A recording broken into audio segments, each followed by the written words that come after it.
Welcome, welcome. Thanks for being here, everyone. We will get started here shortly. We're just bringing in the mods to facilitate this amazing conversation about friends and viewing friends through the HSP lens. And this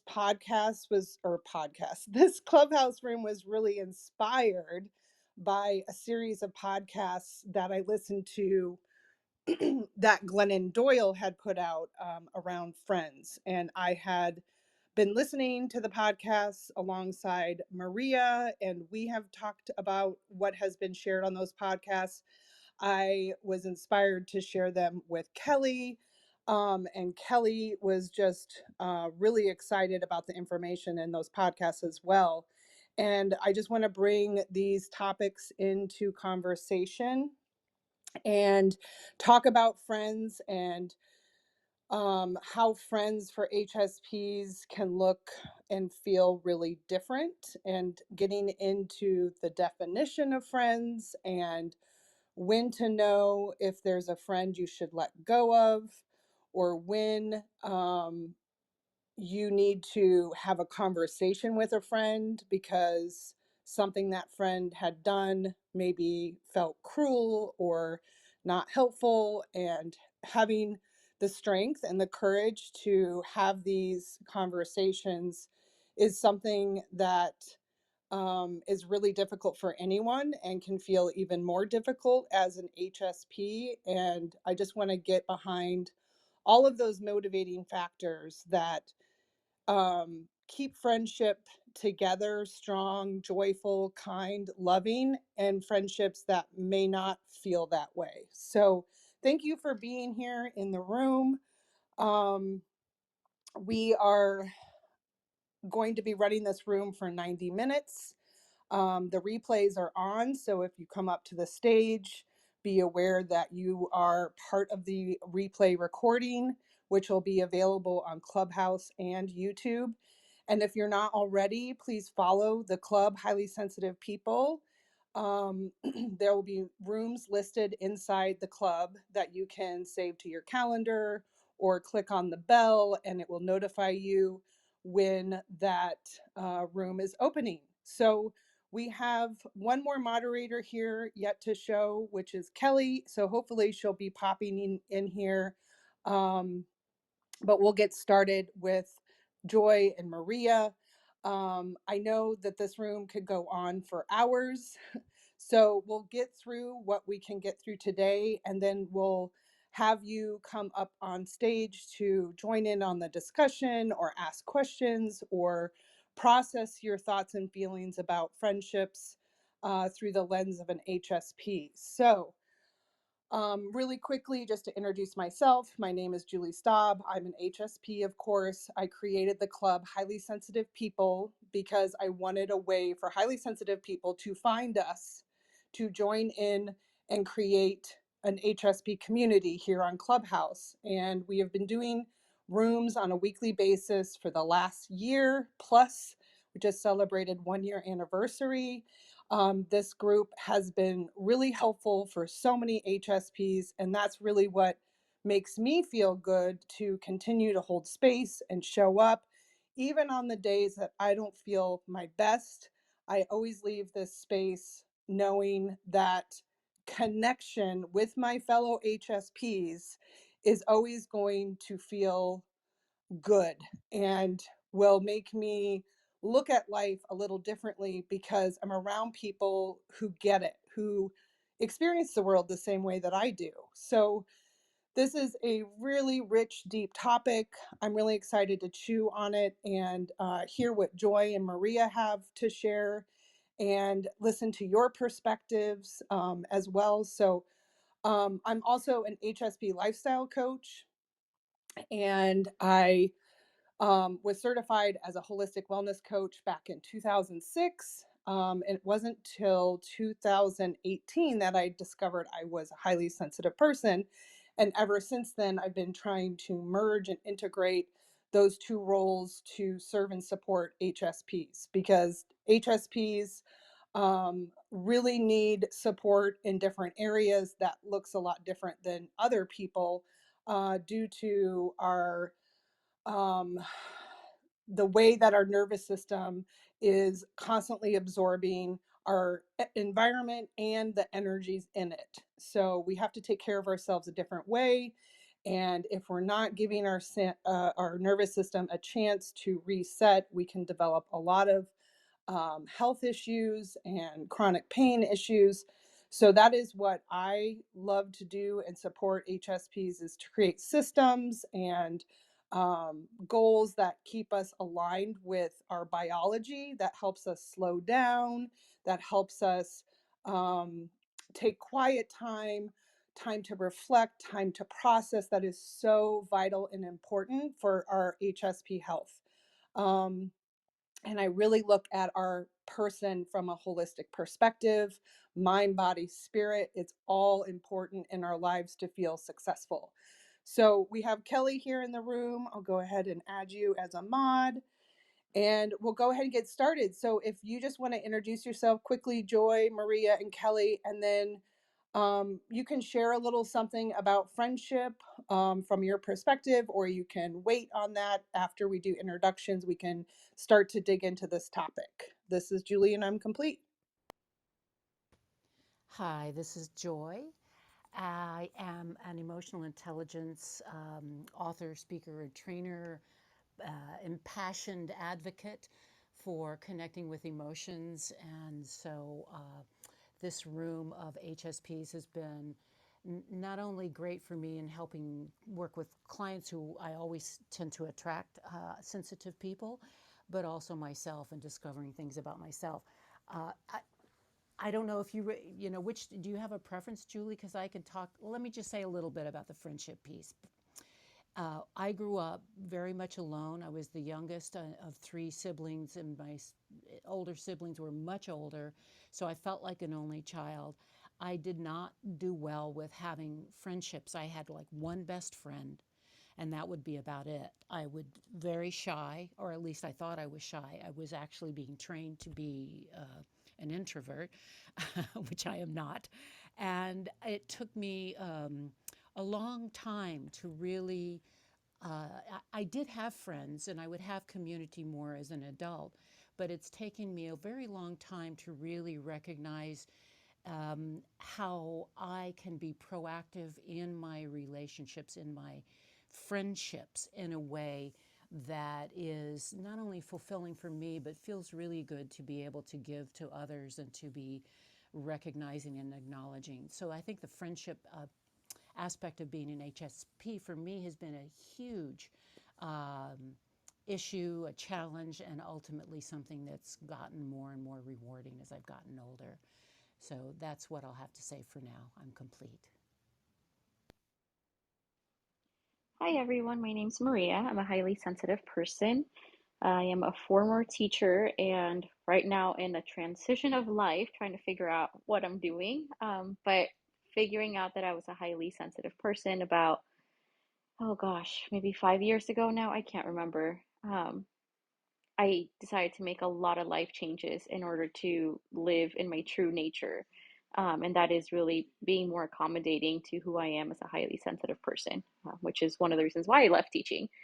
But when it comes to friendships, I think the conversations that I've been having with people lately is that for a really long time, I learned how to mold myself so that I could fit whatever standard I was trying to fit into, whether it was, with girlfriends in middle school or whatever, or, moving here from another country, in the US, and kind of forgetting who I was along the way. And it hasn't been until the last year or so that I've kind of made a lot of new friends with this new identity of like showing myself to other people.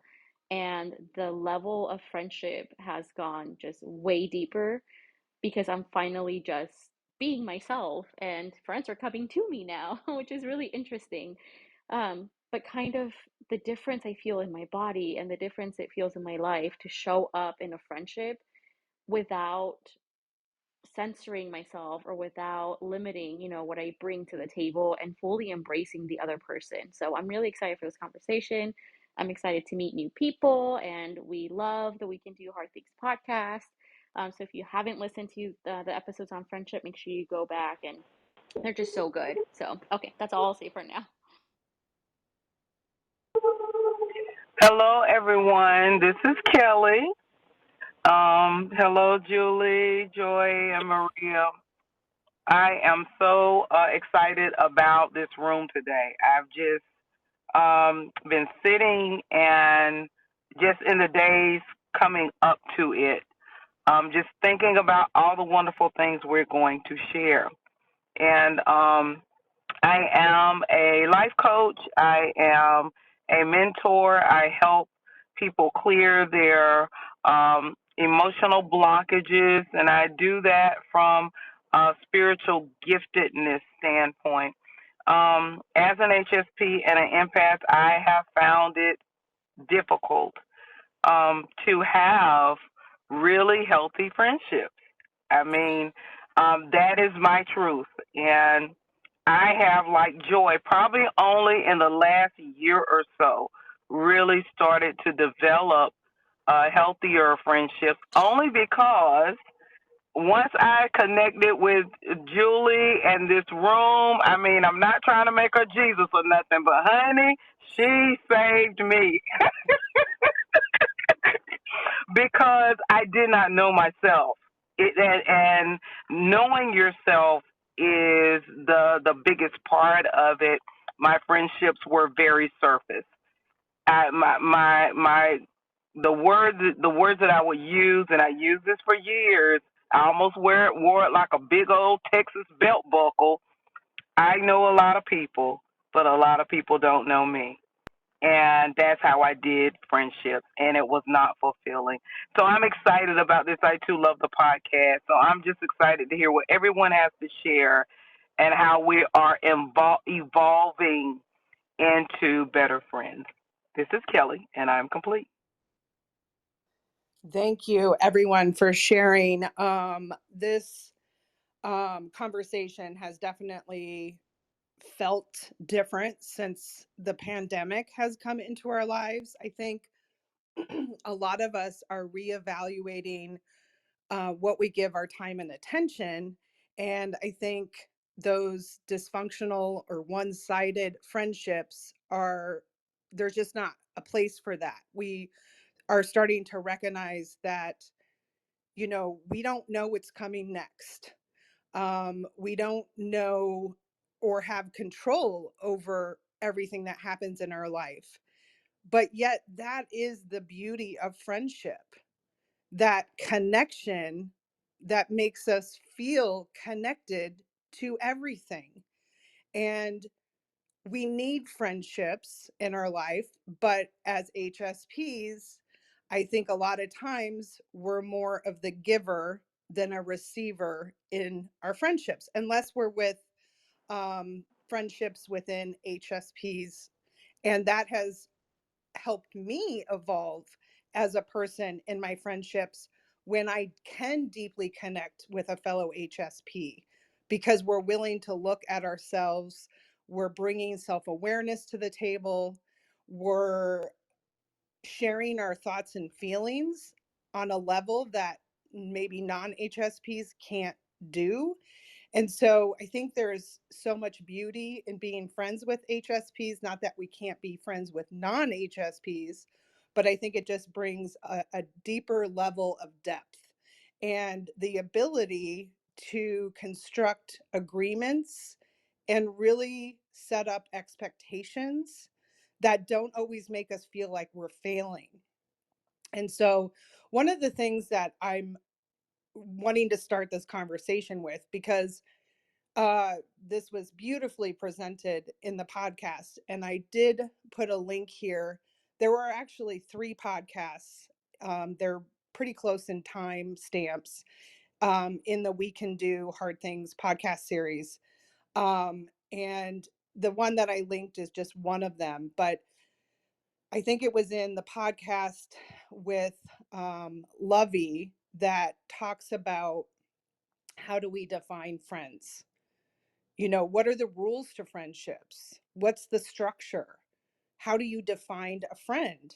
Because I think it was Amanda that said the friend that is your neighbor is the same term for the friend that maybe you met at school in the pickup line, which is the same term as the friends that are near and dear to your heart. They're all the same term. So, how do we really define friendship? And how do, you know, coming from two different perspectives, how do we put in place an agreement so there isn't confusion about expectations? So I'm going to put that question out there. How do we define friends? If we say let's be friends, that can be two completely different things to each person, and you may feel like you're failing unless expectations are shared. So I just want to put that question out there and see what you guys have to say.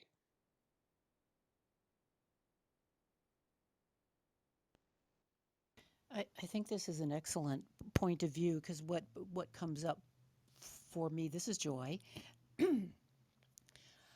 uh, are the times I have been betrayed by friends because I had an expectation, I had a commitment, I had a depth of uh, feeling and also a commitment to honesty and truth that's been a high value for me for a long time. And all my work is around learning how to be emotionally truthful and present with myself first and with others.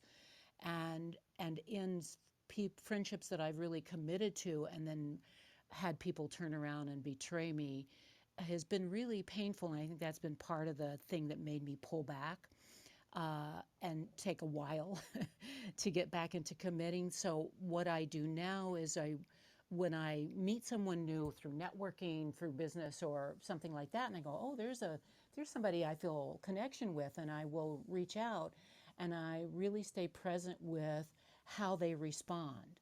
And the majority I find there's a the words of yeah let's connect, and not underneath the corner the implication is we could be friends, but it just doesn't go. And so I don't pursue it. I don't force it or pursue it or worry about it or feel. I used to feel kind of like really disappointed. Oh, this person is not responding. And then I've learned that there are people that we connect with, and I like to go deep. So I'm not interested in superficial friendships. Acquaintances is nice and all that's fine. But those are the thoughts that come to me about that, to be tuned in and follow my intuition and the internal truth of the feelings that I'm having around people and trust that. This is Joy, and I'm complete.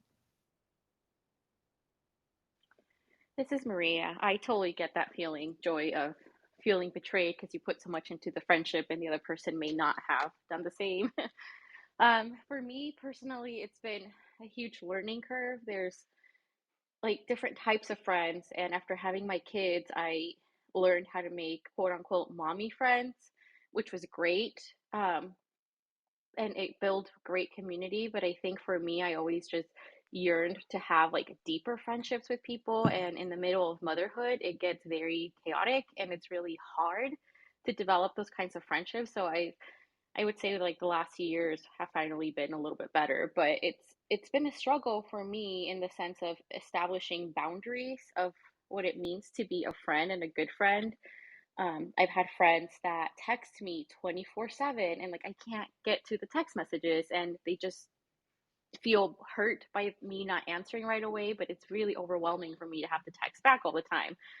And then I have friends who will try to hang out with me and then constantly have to back out because of family things. And I get it, I totally understand, but it's kind of like I go from one extreme to the other. So it's been really hard for me to really navigate what feels true to me and what kind of person I need to show up for me and how I can show up for others.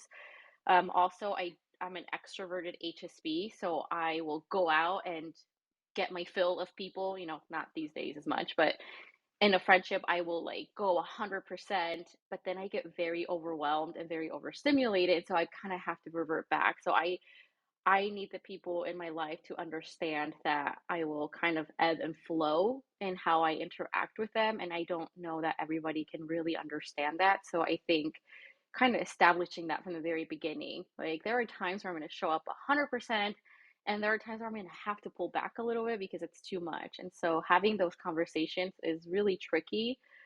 So much easier to have them with HSPs because they also get it, and I can understand that from their perspective as well. So I don't know, this the boundary for me is huge. Like, what boundaries do I need to set to make sure I can show up fully for this person and that I can receive how they're showing up? So that's kind of one of the questions I've been using to guide me in this. This is Maria, and I'm complete. This is Kelly. I am, if I could kiss Maria and Joy, I would, but they're not near me right now. Because everything they said is kind of the same thing that I do. I used to be an overgiver. I used to go into friendships with these expectations of mine. I did not communicate them well. And because I did not communicate them well, I had this grand expectation that, oh, everybody's going to do friendship like I do friendship. And then my poor little feelings was hurt whenever someone would betray me, but I never really communicated what I desired until all the drama happened of me saying, well, you're really not being a friend to me, and the person was like, well, wait a minute, I didn't know we had these expectations. I never communicated it. So as I've learned to be a better friend, one thing that I do, and it's the same thing that Joy said. Now, when I meet someone, because everyone wants to, let's connect, let's connect. Oh, we're going to connect, let's collaborate.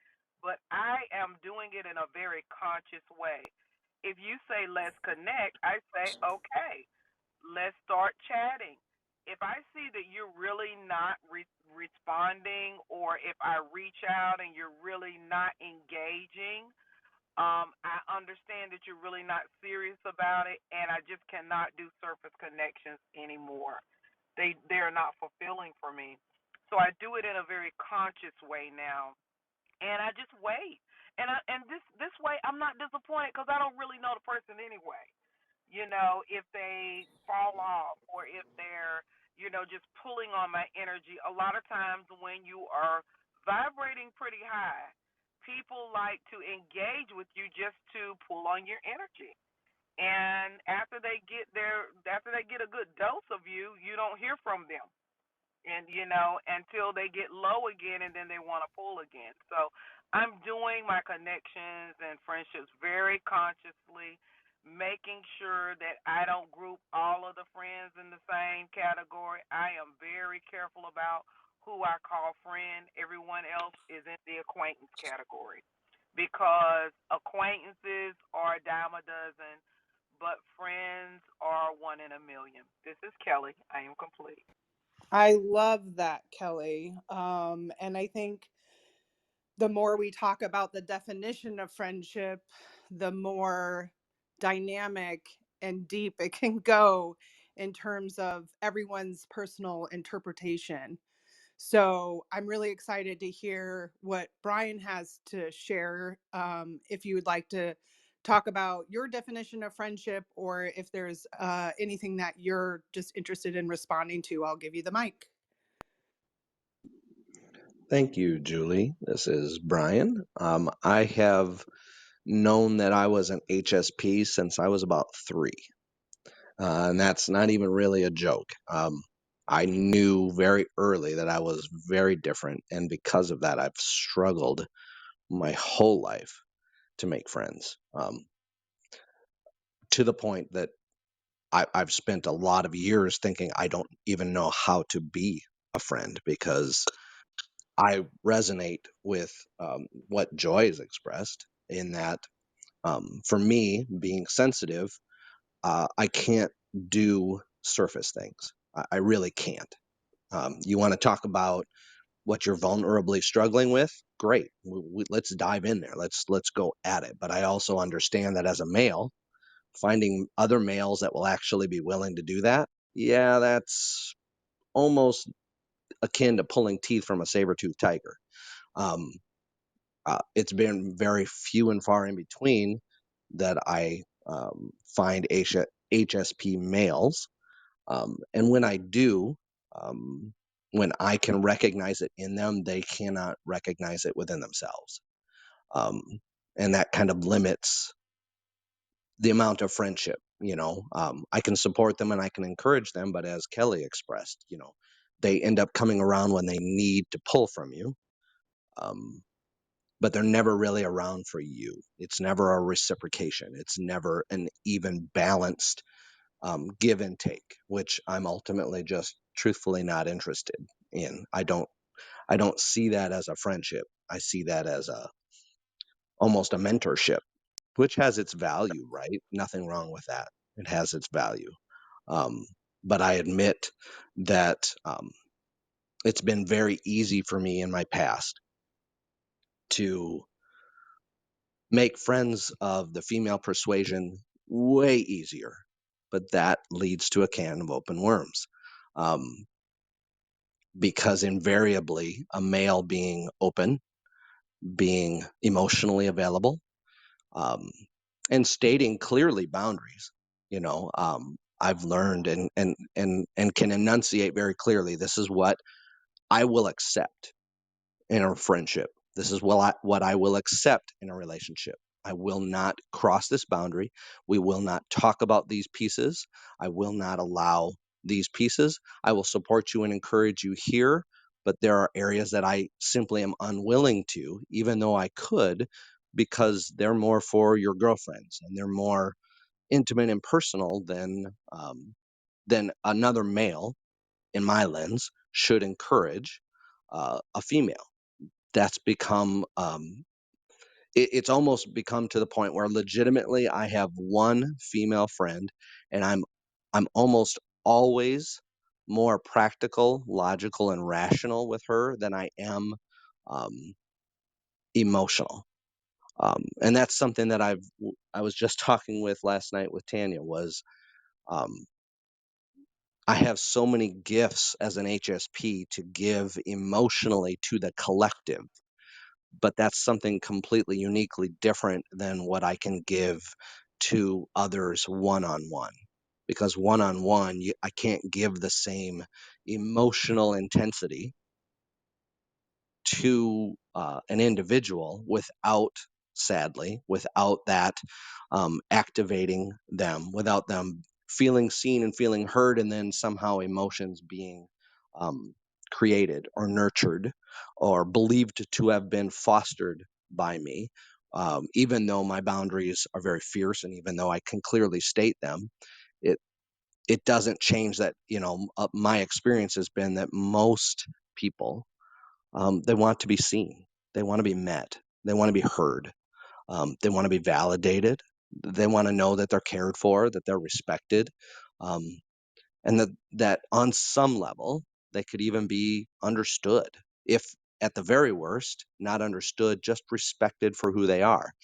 And when someone like myself shows up and does that, um, especially as a male, it's very um, it's very touchy how to do that, to the extent of how do you be a friend to someone who fits a model or a fantasy or a dream, even sometimes often in someone's head of how to be met, how to be heard, how to be seen, how to be, those kind of things. And I admit that oftentimes that's because maybe I haven't put myself in the best high vibrational places. That's certainly possible. No argument there. Finding those spaces has just simply been a challenge for me. And so oftentimes, and I've lived most of my life, and it's not a pity party. I don't say it for a sympathy. I've lived most of my life without friends. Um, and that in a way that serves my, HSP-ness, in a way that serves my, uh, keeping that sensitivity on an even keel and not overloaded. Um, but it's honest, it's legitimate, and maybe that's the way that it should be. I don't know. Um, this is Brian, and I'm complete. I'm rambling at this point. Thank you, Brian. I love your perspective. And I think for an HSP male who can show up with depth and emotional connection, I think a lot of people pay attention to that because it's outside the box. It's not the normal. So I totally hear the different challenges that you might have and the boundaries you have to set and the intentions you have to be clear about. I think you just raise up a lot of important points. And one of the things I wanted to share that Amanda, who is Glennon's sister, did a little research. And she said in the podcast that friendships are made up of three things. One, the friendship needs to be stable and long term. Second, it needs to be positive. And third, it needs to be reciprocal. So if you start to examine your relationships, your friendships, and notice that these three areas are not true for you, does that make you a bad friend? Does that make that friend a bad friend? Or are we able to get into a conversation and talk about how we can show up as an HSP friend that isn't draining our batteries, but rather charging, using our friends as a charging station to kind of get through those hard times, but in the agreement that our friendship is stable, positive, and reciprocal. They talk a lot about, um, you know, I'm trying to find this. I do have a little notes here. They say friendships are a love story. Are you in love with your friends? And when I thought about that question, I really started to examine my friends. What do I love about my friends? How do I feel when I think about that friend? Do I feel confused by that friend? Do I feel misaligned? Do I feel misunderstood? Do I trust that friend? Do I think that friend is in integrity? Is that friend aligned with my value system? I mean, these are all really important things that we should be thinking about. And I think as highly sensitive people, we're able to go deep quick.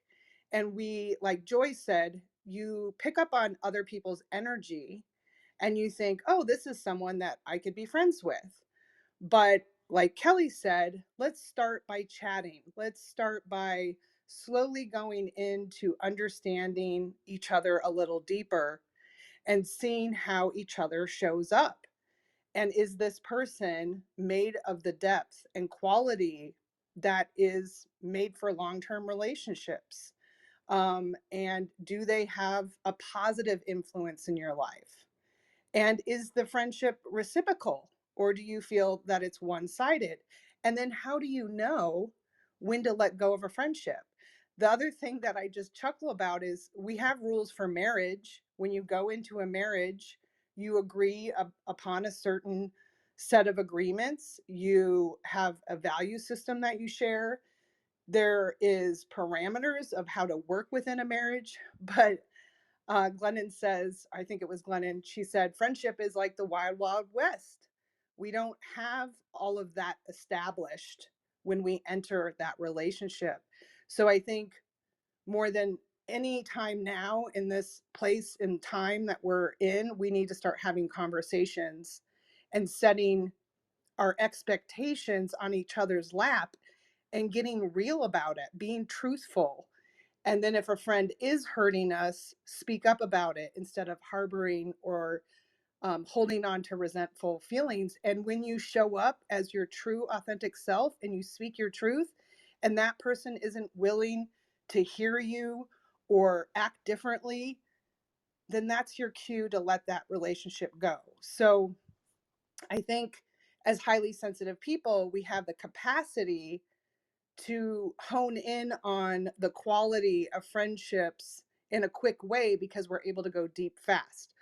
But how do we prevent those relationships where, like Kelly said, we're the ones that are acting as the charging station, but our friends are only showing up when they need to be charged. So I just threw out a whole bunch of information and questions. Let's see what you guys have to say about that. This is Kelly. There's so much going through my head right now, but one thought that I had as you were speaking, Julie, is, and this is a truth. In truth, everyone is learning how to be a better friend. Not just us as HSPs, as empaths, we're evolving, but in truth, even the people that we are connecting to, they're trying to understand how to be a better friend. We've all had all of these influences, and there's influences, like you said, Julie, for marriage. You have marriage counselors, you have coaches, you have all, but have you ever heard of just a friendship counselor?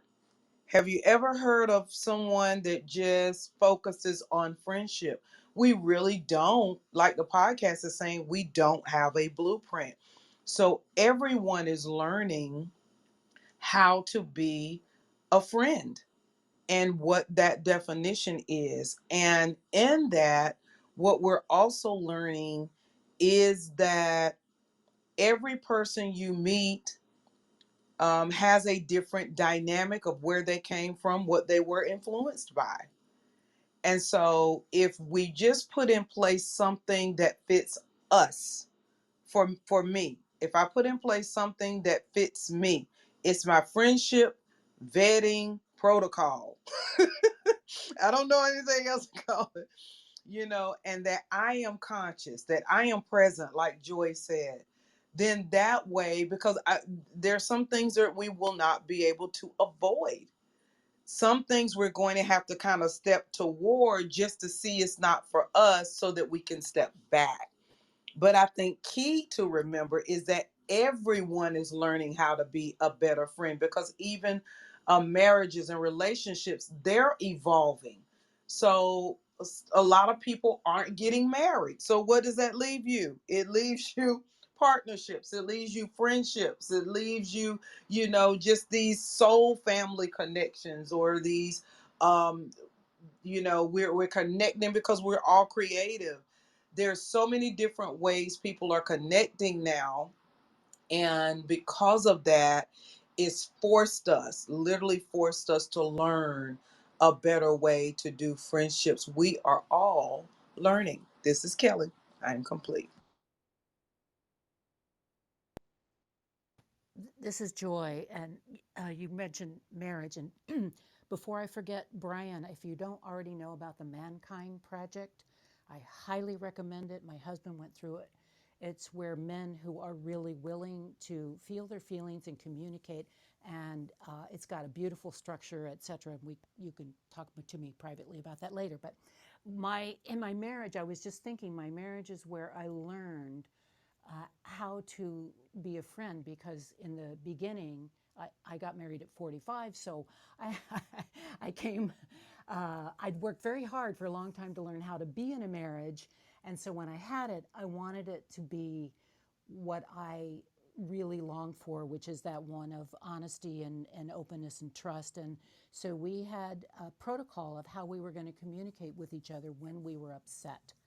And we had talk time once a week where we would sit down and allow things to come up. And so I will say, he is my best friend. And we still have fun. We still communicate really well when things come up. And with that experience, it's helped me to learn how to do that more with other people. When I'm upset, disappointed, or they've hurt my feelings, or I'm angry, how do I deal with these feelings? And I've actually have a very specific way of dealing with that, which I can share. But it has to do with showing respect for the other person without sacrificing your own feelings. And there are ways to approach people without having them get defensive, which is so often what happens, or as in my case with certain friendships where they just cut me off. I mean, my sister didn't speak to me for the last 10 years of her life. That brings the other thing about family. I think we learn a lot about friendship within our family Because if we don't have good communication, we don't have honesty, we don't have intimacy in our family growing up, then it's going to be harder to create that in friendships later on. But that's something that I've worked towards to create in my life. I'm Joy and I'm complete. This is Julie. I think you bring up a really important point, Joy, as far as, what is the source of learning when it comes to relationships, friendships, and how to be in them. And if we have relationships within our family that weren't set up for success, or, we weren't able to connect on a level that felt, filled our tank as an HSP, that can create a lot of dysfunction in our other relationships.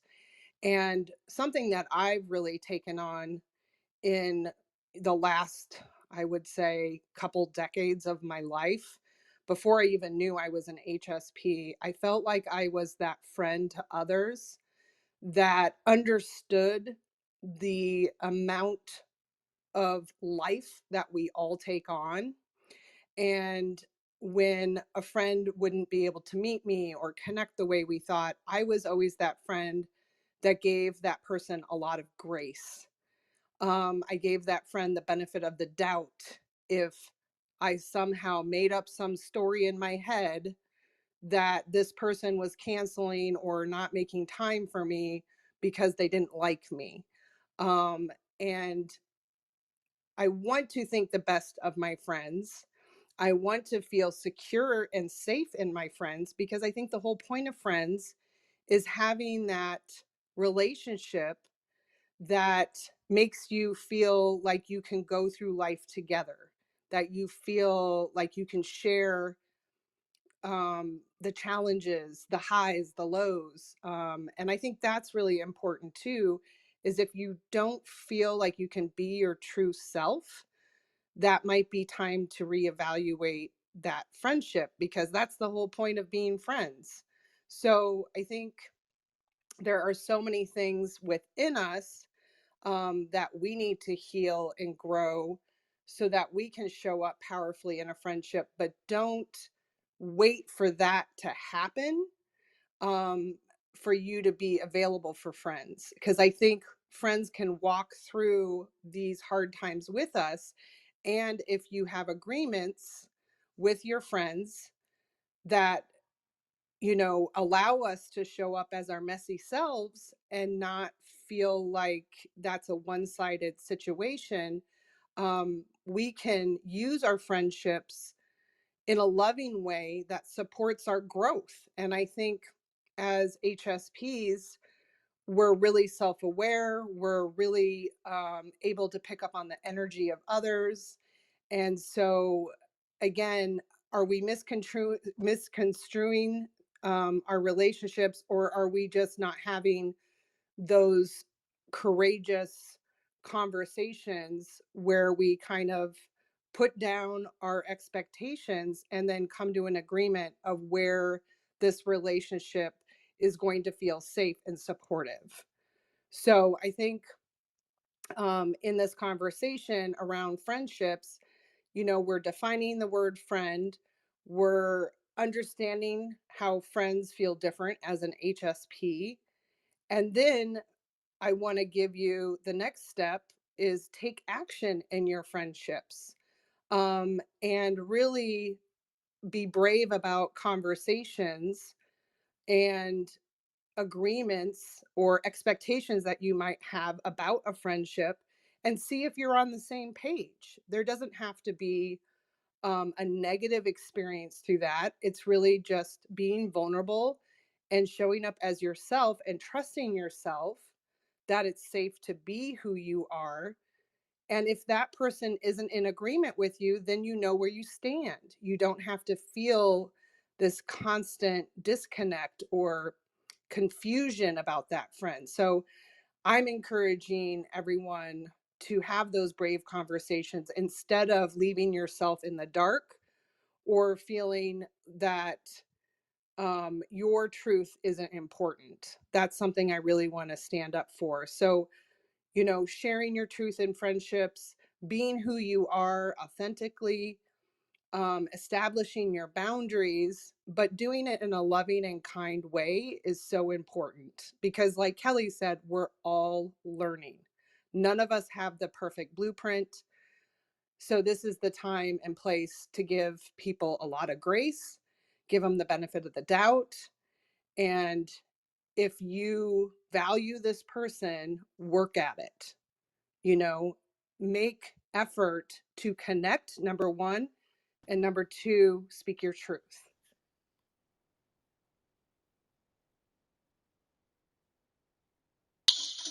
Wow, I think all of this is hitting me really deep right now. um, Not overwhelmed with emotion. It's just bringing up a lot of stuff for me personally. But I heard what Joy was saying about family relationships and how that kind of dictates how we grow up and thinking, you know, especially with our siblings and things like that. And everything you just said, Julie, is exactly what I was questioning. Like, but how and when and why? And so it's like you can hear my thoughts. I really think it comes down to self-awareness and getting to the like the root of who you are, and that can be so hard. Maybe it's because I'm in my 30s, or I don't know, you know, that I you have to dig so deep and get rid of so much that was thrown at you your whole life that like at some point you're kind of left wondering like what is left and is that really me, and how can that person be a friend now? And so it gets really confusing and it's kind of scary, and it puts you in this really like I don't know what the word is. It puts you in a very like unsafe space, especially if you've had relationships growing up that weren't very safe. And there's been a lot of moments, especially in the past year for myself, that I've realized that the relationship I have with my mother has set me up to not trust my girlfriends. And that is really painful because I haven't shown up for people the way I could have because I was always scared that they were going to hurt me or that it was all fear based. I mean, everything I've held myself back from has been fear based because of the relationship with my parents and, you know, things like that. So I think you're so right, Julie, that we can't wait to heal, you know, all the trauma stuff that we have to go through and all the therapy and all the it has to be combined with action and letting that other person know, hey, I'm working through some stuff. So if you say something that triggers me a little bit, like I'm going to need to explain that to you, that it wasn't you, that a lot of it is coming from the place where I'm healing. And that's really scary to say to somebody, you know, like there's so much judgment that comes from all over the place that that's a good indicator whether that person can really hold that space for you or not. So it's really making me think a lot.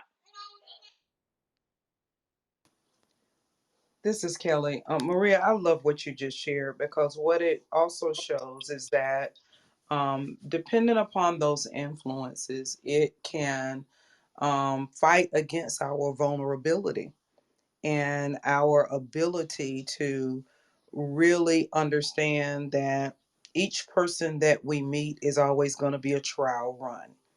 It's never anything set in stone when we meet them. And you will be healing for the rest of your life. So when I am 120 years old, running over people in my scooter, I'm going to still be healing from something because not only are you thinking about the things that you dealt with up until this point, but there will be more things that happen to you as you continue to live life.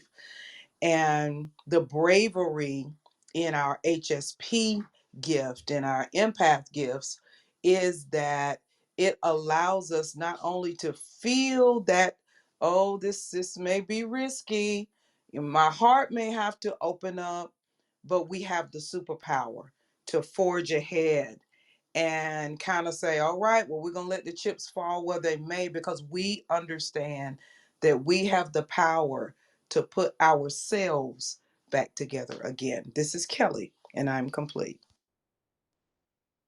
This is Joy. I love what you just said. I'm planning to be live to 120 also, so I'm with you on that one. It does it and into the vulnerability is that liminal. It's that stage between the old behavior and the new behavior, that space in between. where it doesn't feel like there's anything underneath your feet at times. There's no grounding. It does feel scary, but it's also a place of all possibilities. So, learning how to, and this is the thing about HSPs with our nervous system, our heightened nervous system, that we feel that space more so than a lot of people, and being willing to allow and your nervous system to entrain would be the word, to entrain in allowing that energy to be flowing through you when you don't know exactly what's going to happen. Because I was a hardcore perfectionist. I wanted to know what was going to happen because that's what felt safer to me. But it was also very controlling and very limiting. And so learning how to have the skills of emotional fluidity, of having the feelings flow through you, and then to tune into your thoughts and your thinking so that you recognize you actually have the power of being in dominion of your experience within yourself. I mean, everything we actually experience from the inside out. It's not external things that cause us to feel certain things, it's our perspective. And so that's where that self awareness is so incredibly valuable and so important and so needed in the world that HSPs have to offer, is the self awareness, is the ability to be present with those feelings. And for me, it was learning how to allow the flow of energy to go through my body, which sometimes felt very unnerving. And then there are tools of grounding that I've learned, and working with energetic boundaries so that we can use our own life force energy to create a cushion of safety for ourselves. And then we can learn how to communicate and connect with others. This is Joy, and I'm complete.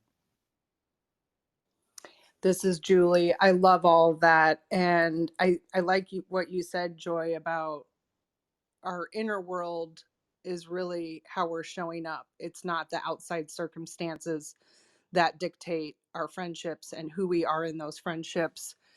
And I think that is why we're always ever evolving our friendships, because we are personally ever evolving ourselves.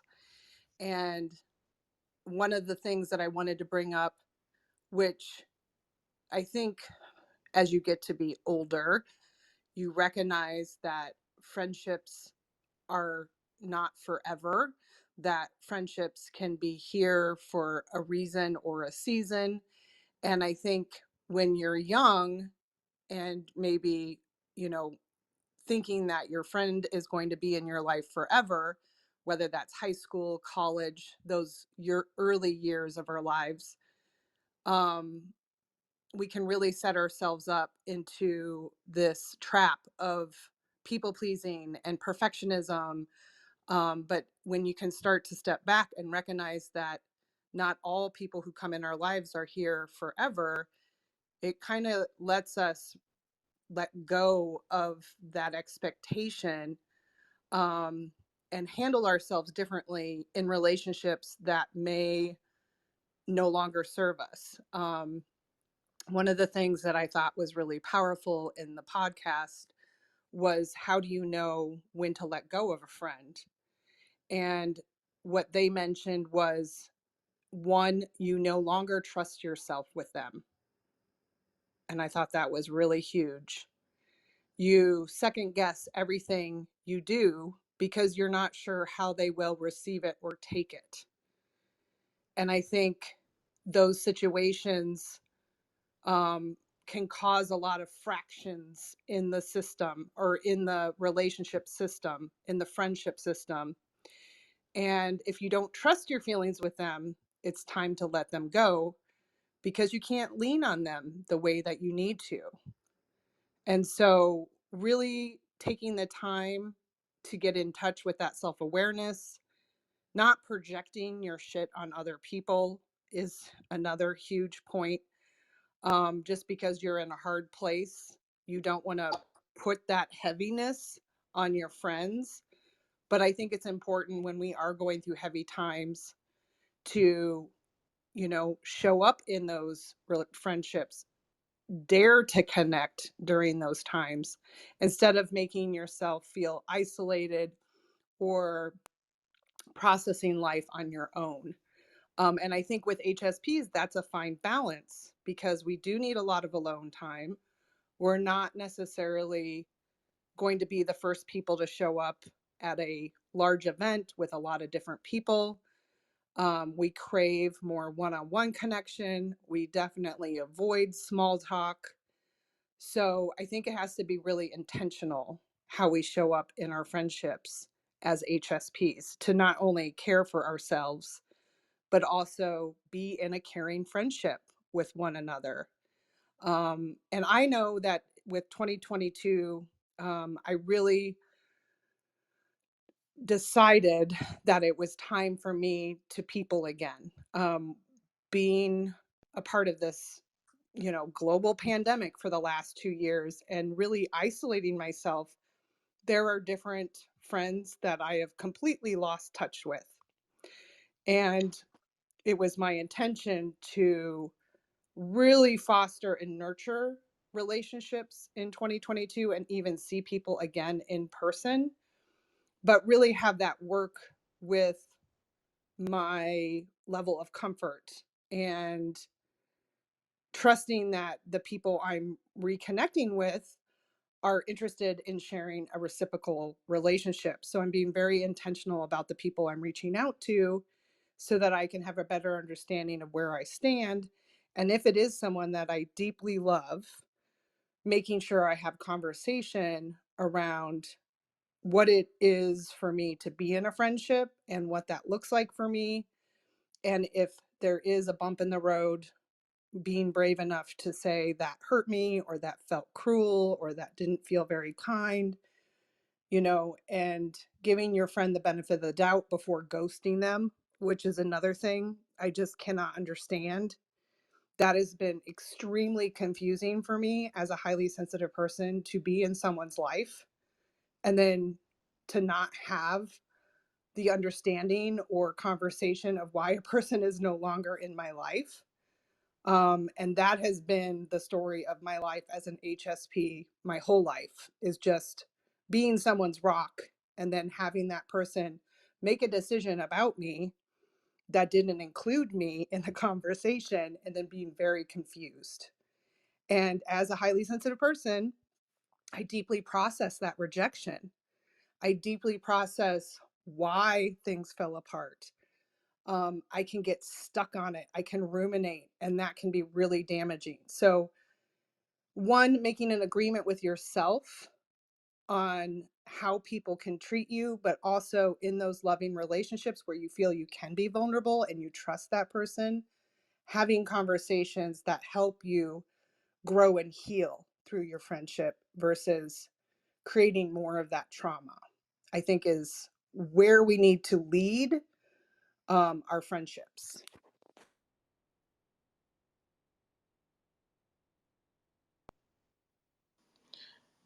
This is Kelly. Julie, when you talked about the ghosting, and um, I so resonated with that because I spent years being ghosted, and not really, and it is confusing as opposed to having a conversation. But what I'm learning now is that I really do have to not only speak up more, but speak up more to the right person. Sometimes when I was ghosted, those were individuals that really weren't willing to have that conversation.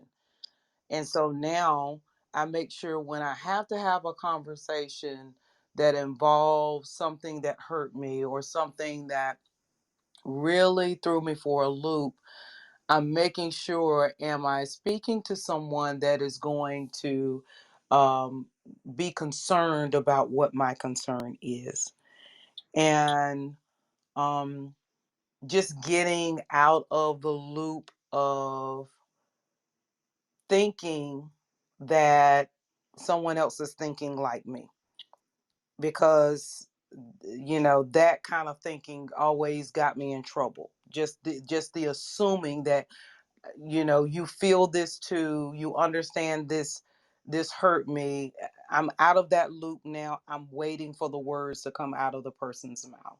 And it goes back to the whole giving grace, but it also goes back to healthy boundaries.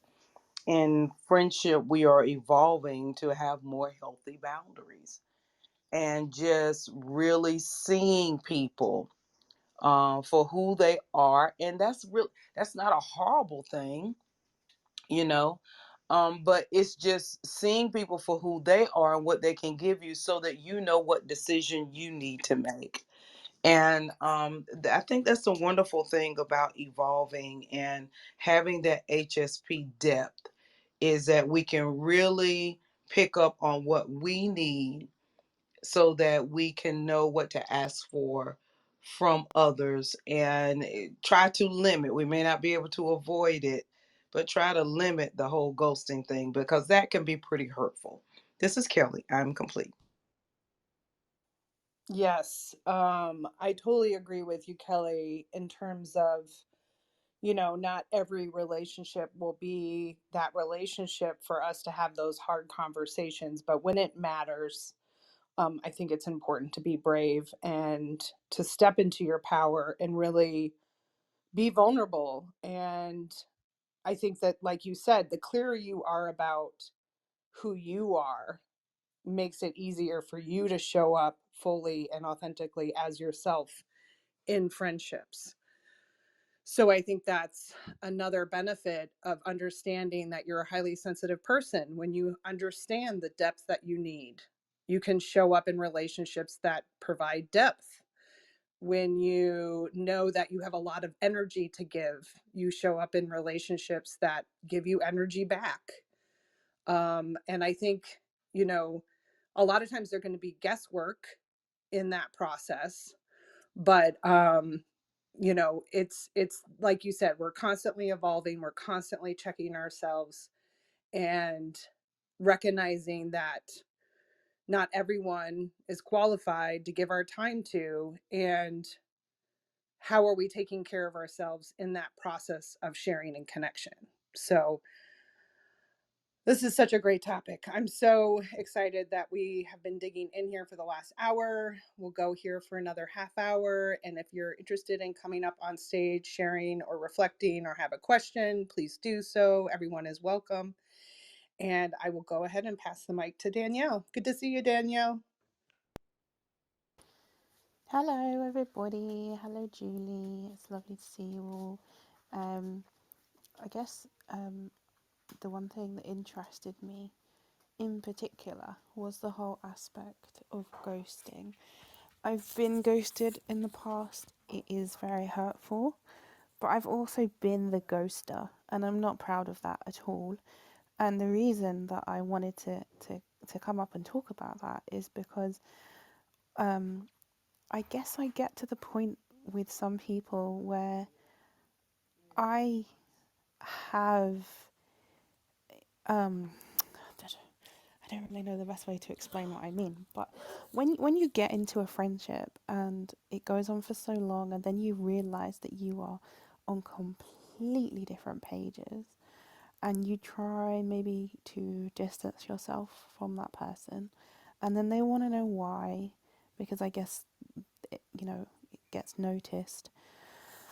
I often feel like I have so many things that I want to say that are going to be taken offense to or misunderstood, and I don't distance myself from people because I want to cause hurt. It's completely the opposite. I just hope, I guess, naively that things will drift and I'll go my way, they'll go theirs, and then there won't need to be any kind of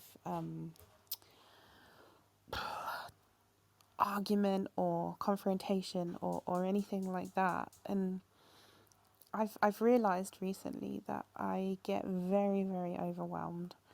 And so when I feel very overwhelmed and when I have so many things that I need to say that I know are not going to be taken in the way that they are meant, then I guess that would be when I start thinking, well, would it just be easier for me to completely ghost this person? And as I said, I'm not happy about that. I'm not proud of that. But I just wondered really if anyone had been in a similar circumstance and how you work through that to promote a better outcome, really.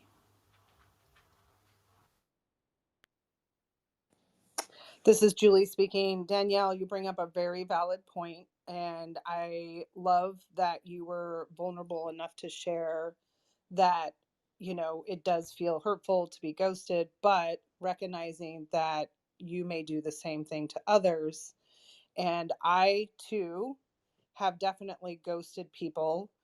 Not anyone I would consider a deep friend, maybe more so acquaintances or people that I may have met through something that we had in common. And maybe we didn't get beyond a surface level. So I didn't feel that having a confrontational conversation was something that I was willing to give energy to in those particular relationships. But I definitely have been ghosted by people who I considered deep friends, who I was there for energetically, emotionally, spiritually, and have just been basically pulled the plug without explanation. And I can't necessarily think of a circumstance that I've done that with, because I've always tried to understand another person's viewpoint in a situation where we maybe don't see eye to eye or share the same perspective. I always like to get to the heart of the matter, but I can understand that everyone has their ability to um, or they only have a certain bandwidth to have those kind of conversations, and it just may not be the right place and time and person to have those conversations. So I definitely recognize, that we may be the person ghosting, but I can just say from my personal experience, it's never been someone that I would consider my best friend or a deep friend or um, someone that I've had a long history with. That's always felt really confusing to me. This is Joy. And the thing about when you get to the point that you got to, and I also appreciate your honesty, Danielle, and being truthful here is wonderful because that's what sets us free, I believe. And the the thing about when the friendship is, and I did this myself with people who then ended up ghosting me, or they is to let little things go by and not address them. And so they build up and they build up. And so there's those little things or the thoughts or the feelings that come up. But oh, it's my friend and I don't want to hurt their feelings, or I'm just gonna, it's okay, I'll just move on, or I'm afraid to say what I really think. And so then those things build up, and that's when it gets very difficult. And where there's a sense, if I ever speak this, what am I really thinking and feeling, then it will turn into a big event, a confrontation, a conflict, and I don't want to go through that. So I think that the thing is to start to really notice the little things that happen, and then be able to say, and the one thing that I found is really helpful is since to say, you make, when you do that, you make me feel whatever, feel sad, feel hurt, feel whatever, is to say, when you said that or when you did that action, whatever it is that has triggered you, I feel sad, or I feel alone, or I feel whatever it is that you're feeling truthfully, but not that other person never actually makes you feel that. It's you are having that response to them. So when we own our own feelings, when you said that, I felt disrespected. And so I'm curious about what you meant by that. I'm curious about what's going on here. This friendship means a lot to me, and I don't want things to go unspoken. And it's hard, it's scary.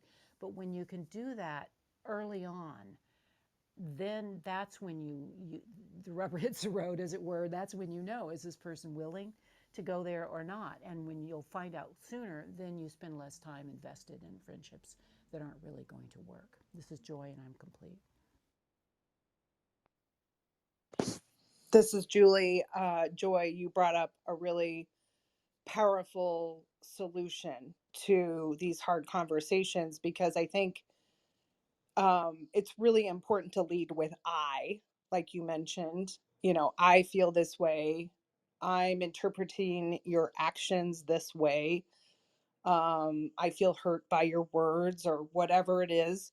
Because the minute you start to tell someone what you think they're being, will put them on the defensive mode.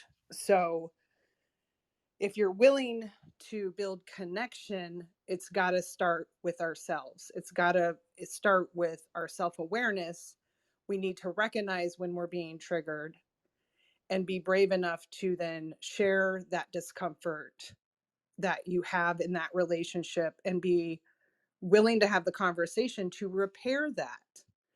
And if it's not repairable, like you said, Joy, then we're not going to be as invested in that relationship. And I think that's, you know, at the beginning of a relationship, in the middle, and even a long-term relationship can bring up uncomfortable feelings. So I think it's just something to constantly be in practice and bring self-awareness to as you engage in friendships. Um, I'll go ahead and mute myself in case someone else would like to share. Julie, This I is like what you just said. Oh, I'm sorry, Brian. no, you're okay, Kelly. It's all right. I was just going to reflect that I've been in that when where I was married for 17 years, and we had a very close relationship. 17 years is not bad, you know. And but there became this disconnect, and I knew enough to know, okay, I'm not going to project my emotions onto her. The actions that she's taking are about what's going on inside of me. I knew that. But having those conversations with her about, hey, um, I'm feeling this way, and the way that you could support me, the way that you could help me, the way that you could encourage me. I'm not asking you to walk it for me. I'm not asking you to do anything, but I could use your help. Um, and she just was unable to see it. And that's not a flaw. That's not a fault on her. I'm not blaming her because um, she couldn't see and couldn't understand that the way in which she was showing up was like, well, this is your fault. But as Danielle said, you just start not seeing eye to eye, right? And those pieces can begin to erode um, the dialogue. You know, all of a sudden you've lost common ground.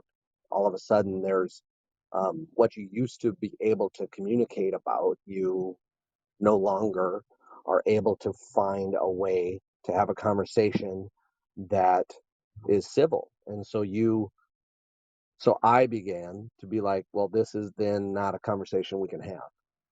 Um, and and expressing that this isn't something that we can talk about, because anytime that we discuss it, it goes in a way that neither one of us want. It's not healthy, right? Like, I can't express something to you without it, being received in a fashion that is just, the way in which you see it. And you're not wrong for the way in which you see it. I don't blame you for the way in which you see it. But I can't express it in another way that you're not going to see it the way in which you do. And so it's not a worthwhile conversation to have. And that disconnect began to grow, and it just grew and grew. And eventually, obviously, the marriage ended because there was just too wide of a gulf, unfortunately, for us to find common ground.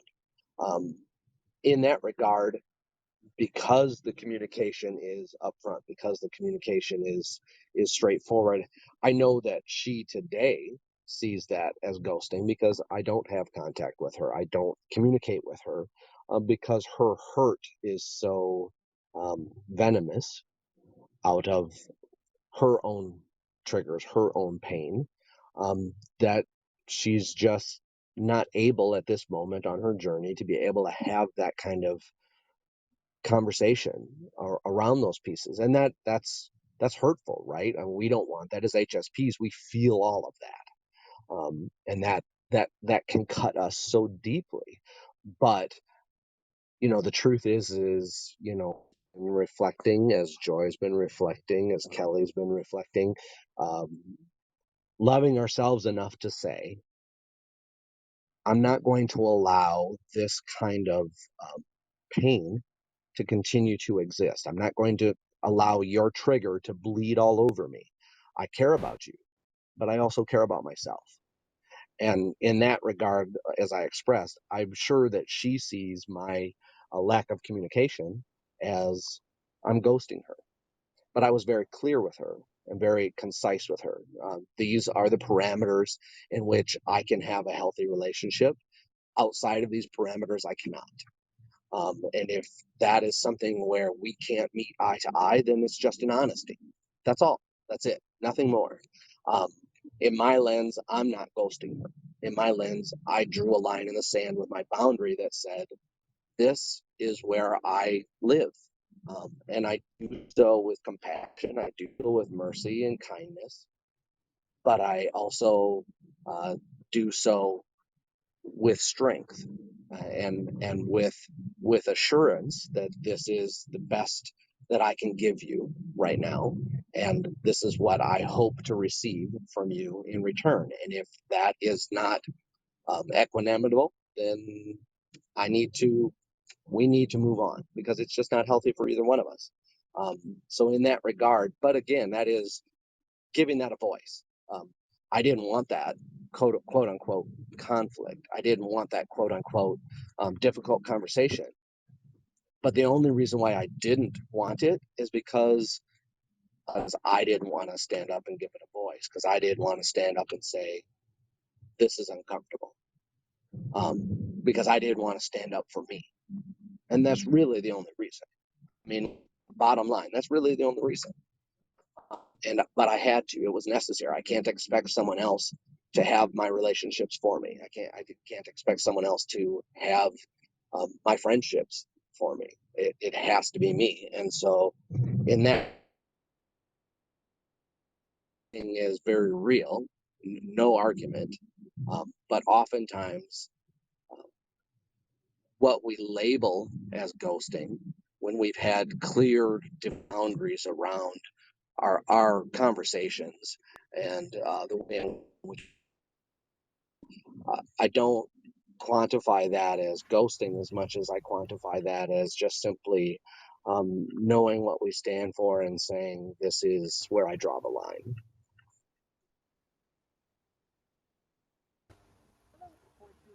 Yeah, I really resonate with that a lot, actually, Brian.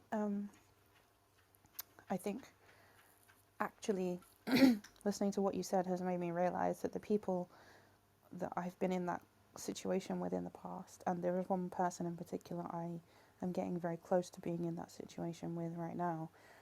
I feel like I've been repeatedly telling them my boundaries and they just stomp all over them. And actually, I don't even feel like me saying I don't want to speak to you anymore would even be respected, because the person that I'm thinking of at the moment would leave it a few days and then be like, are you still mad with me? So, yeah, I think put into context more, it makes more sense. And it's not really ghosting. I think one thing we really need to recognize is that when you're clear and you speak up and you share your truth, we are not responsible for other people's reactions. We are not responsible for making them feel at ease or comfortable with our personal boundaries. The only time that it can be confusing for the other person, or where we might need to take responsibility for their reaction, is when we're not speaking up and we're continuing to behave in the relationship inauthentically. We're not being truthful about those little red flags, like Joy brought up, that build up to a bigger resentment. Um, so that's where we need to be conscious around that, being responsible for someone else's reaction. Is if we're not being responsible for our feelings and thoughts, we can't put that expectation on another. So even when we establish our boundaries, we have to recognize I'm clear about who I am and what I need and how I need to behave within this relationship. And when you speak that truth and that lands on the other person, you're no longer responsible for their response, because we're not going to be able to please everyone. We're not going to be liked by everyone. And I think it's really good to establish your own boundaries, because then you understand how to relate in that relationship. And it'll allow you to see if this is a relationship worth investing in, or if this is something that you need to move away from for your own safety, health, spirit, growth, healing, all of the above. So I don't know if Kelly disappeared. I know she had mentioned something that she wanted to share, but until she bounces back, let's move on to Christopher. Good to see you, Christopher. Hey, Julie. Good to see you too as well. Yeah, I really like the subject matter, and Brian, yes, thank you very much for your share, because that's seeing through that lens, the lens from our core beliefs, right? And I've always known I was highly sensitive, but I didn't know there was like a label at that time. I just kind of was bouncing around and feeling like, oh, I don't know, I feel the energy of this person and whatnot. And but I do find ghosting very um, hurtful. Um, just because I would rather just have someone. My energy is not feeling your energy, and this isn't going to happen. And so, yeah, it's very difficult when if a person doesn't set their own healthy boundaries, and so, well, also, I overlooked a lot of red flags in the person I'm speaking to about or whatnot that I should have never done. But it was part of it was the attachment to the relationship, because like she made me happy, she makes me happy is what I was telling myself. And I realized that. I realized that I was attaching my happiness to an individual. So guess what? When she left and she ghosted me, guess where my happiness went? Out the door. Um, and then not to have a explanation of what in that frame of mind why my happiness left, you know. But I'm doing some deeper diving into that. I'm understanding it more clearly about that's not healthy. It's not something I want to ever do again. I can be happy right now. And it's interesting because I was able to do that with other emotions, like with anger, for instance. I no longer tell myself I am angry, but I'm feeling anger right now. Um, so, um, Nurturing friendship, and I'm learning to be more of a friend to myself, to be honest. And my other friends are the squirrels, the birds, solitude, out in nature, that kind of stuff. But yeah, having that antenna receiving all these messages and all these things are sometimes difficult to navigate. And also is difficult to from the other side, being viewed, how they're viewed. Oh, you must be different. You're this, I'm like, I don't know what you're talking about, you know? So I stopped talking.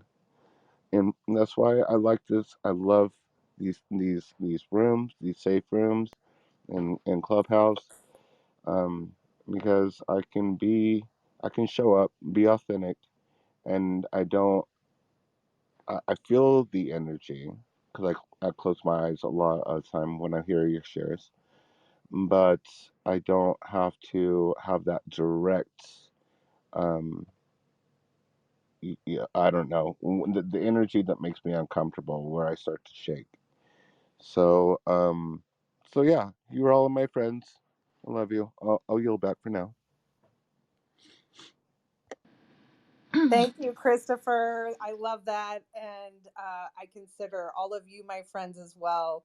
And I think some of the deepest friends that I've made in the last year have come from this club. So thanks for being here. And I'll pass the mic to Jennifer. We just have about 5 minutes left, but I would love to hear from you, Jennifer. Yeah, that's perfect because I'm about to get on the freeway and I'm gonna go once this room is over, listen to that Glennon Doyle podcast. So Yes. thank you for pinning out a top. I'm so excited because this is something that it's been really on my mind. Clubhouse, I relate to Christopher share about how Clubhouse is a safe place to explore being my authentic self. And I'm also in this place of looking at the world like uh, through a frame of everybody else as a mirror. What is the lesson that is reflecting to myself that I need to see in myself? And that's been very useful, but it's hilarious because it's basically saying the same thing. It's saying, you got to love yourself. It started with my mom. That was the big one for me, was setting boundaries with my mom. And what it's been a lifelong thing, but what clicked for me was when I heard my therapist say, yeah, you want to get to a place where you don't expect anything from her and she doesn't expect anything from you. And I'm like, oh, I'm all on board for she doesn't expect anything from me. But like, it's like, ooh, am I really going to go there? And I did. And it opened up this beautiful journey I've been on of like real boundaries, like really like going through and learning that over the last like year or so. And it also trickled to my partner, my husband, big time. And because I would go to him to feel loved, to feel safe, to feel nurtured. Um, and then even my friendships, I was the kind of person who I would have friends, really close friends, but then I'd move on to a different group and I'd maybe keep one friend from that old group. And then I'd have friends and then I'd move on to the next group and I'd maybe keep a friend from that old group. And I was never great at keeping in touch. And I kind of always like felt a little shame around that, because I wanted to kind of, I don't know, I felt like everybody else could keep friends, from like their childhood, but I move around a lot. And it was just like my personality of just, I don't know, like I could detach easily. And even if a friend hurt me, that's what I would do. I didn't have a name for it called ghosting. I just would retreat. I would just like I'm a Cancer, like I'm just in my shell. Like I'm gonna just go be me, myself, and I. So I don't have a lot of since the pandemic. I'm in a kind of a new city. I met like a mama's group. And so that texting group was my lifeline for the pandemic. And then Clubhouse came, and oh my gosh, I just felt like I went super deep with Clubhouse and I've had so much growth. And it's weird to call people friends. It's weird for me anyway, because I'm really like slow to say like you're my friend, I love you, that kind of thing. But I have found wonderful clubs and like this one, Julie, and the people you bring in here like Joy, and oh my goodness, it's so amazing. And I just this last week came to the conclusion I'm doing it again. I'm not showing up authentically here. So here's another opportunity to, um, you know, really look at myself and remind myself. And this morning I was even thinking, I'm like, I got to just remind myself to love myself. And I'm thinking of putting sticky notes around my house, just saying, I love myself completely. I love me. I love myself. I love you, just something to remind myself that once I give myself that love and I show up in a friendship, it's then I don't there's no effort being made because I don't have to remember to do this. And if I'm conscious and I'm present, I won't stick my foot in my mouth and like think about it for an hour after the conversation has happened all night, that kind of thing.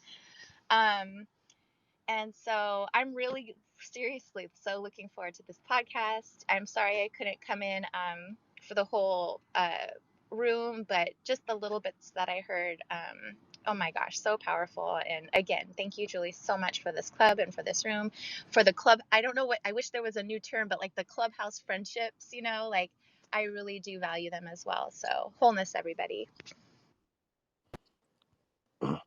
Definitely do the sticky notes.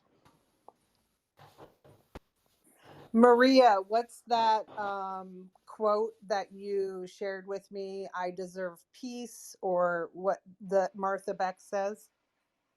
I am meant to live in peace. And she said it's the only thing that resonates with every single person that they feel in their body. So I am meant to live in peace. I love that. And I think that's another guiding anchor for us, and another thing to look at in your relationships, in your friendships. Are you connecting in a peaceful way, and does it create peace in your life? I think is really important. And I just wanted to say really quickly, Jennifer, there are 3 separate podcasts that I recommend from Glennon. The one with Lovey, her name is Luvvie, is incredible. I think that was the first one. And then there were 2 back-to-back podcasts about friends, but they're all within like 3 dates of each other. So you'll see them. And if you don't find them, just let me know and I'll be happy to send you a link. But they were all very life changing for me, because this is something that I have struggled with in terms of trying to understand, being confused by, um, and being an HSP and not knowing it all these years. I have definitely fallen victim to that people pleasing tendency and perfectionism in my friendships. So that being said, I will go ahead and close the room here shortly. I just want to give anyone that has any last words to share. I know mods may need to jump off, but if there's any other last words you would like to share here before we leave.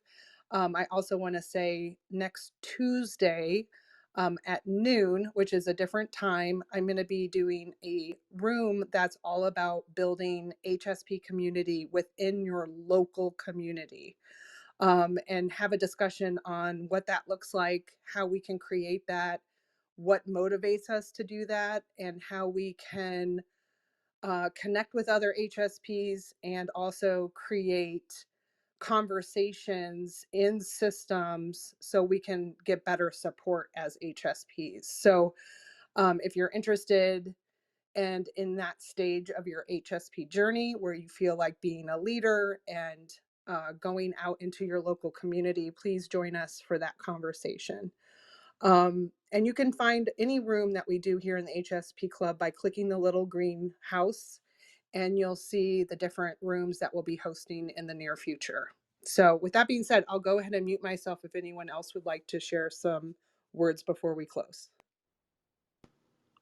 Just a quick final thought. It's my mantra. There's nowhere else I'd rather be, and nothing else I'd rather be doing.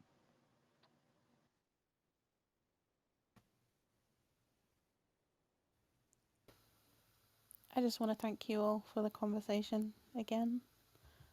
It's been really interesting and really comfortable and comforting and reassuring. And I value you all. So thank you. It's Joy, and I think this is a beautiful topic for our times with all the division and discord in the world. The more we can learn about how to connect with each other, whether it's a deep friendship or a casual acquaintance or just that moment to moment interaction with strangers, that we really learn how to connect more with each other.